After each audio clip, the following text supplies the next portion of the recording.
ఈరోజు తెలంగాణ రాష్ట్రంలో ప్రజాపాలన వచ్చిన తర్వాత ఆనాడు తెలంగాణ ఉద్యమం సందర్భంగా టిఆర్ఎస్ నాయకుడు తెలంగాణ అంటూ సాధిస్తే తెలంగాణకు మొట్టమొదటి ముఖ్యమంత్రిని దళితుని చేస్తా అన్నాడు అధ్యక్ష.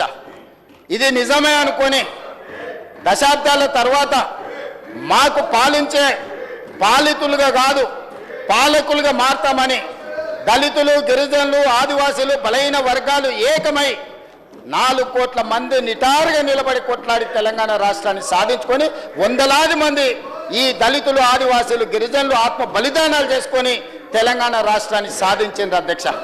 సాధించిన తెలంగాణ రాష్ట్రానికి బీఆర్ఎస్ నాయకులు చంద్రశేఖరరావు గారు ఇచ్చిన మాట ప్రకారం దళితుని ముఖ్యమంత్రి చేస్తాడని ఆ దళితులు ఎవరో అదృష్టవంతుడని మేమందరం అనుకున్నాం. మా వివేకానందనో, మా కడియం శ్రీహరి గారు, లేకపోతే ఇంకెవరైనా, లేకపోతే డాక్టర్ విజయ రామారావు గారు, ఇలాంటి వాళ్ళు చాలామంది వాతోళ్ళు ఉండే. డాక్టర్ చంద్రశేఖర్ వికారాబాద్, అతనికి ఎన్నోసార్లు చెప్పిన చంద్రశేఖరరావు గారు నిన్నే మొదటి ముఖ్యమంత్రిని చేస్తారు డాక్టర్ సాబ్ అని మీకు తెలుసు, తమరి ప్రత్యర్థి. ఆయన అదే ఆశలో, అదే భ్రమలో, ఊహల పల్లకిలో వాళ్ళు విహరించారు. కానీ తెలంగాణ రాష్ట్రం వచ్చినాక చంద్రశేఖరరావు గారు ఆ మాటను ఒక్కటే మాటతో కొట్టేసింది. ఏమని?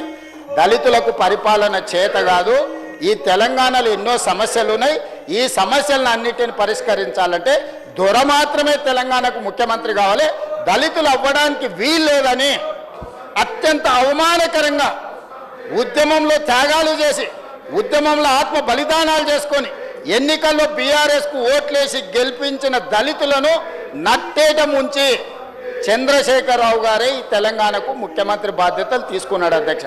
సరే, అది వాళ్ళ పార్టీ అంతర్గత వ్యవహారం, నేను ఆ జోలికి వెళ్ళదలుచుకోలేదు, అది వాళ్ళ ఇష్టం.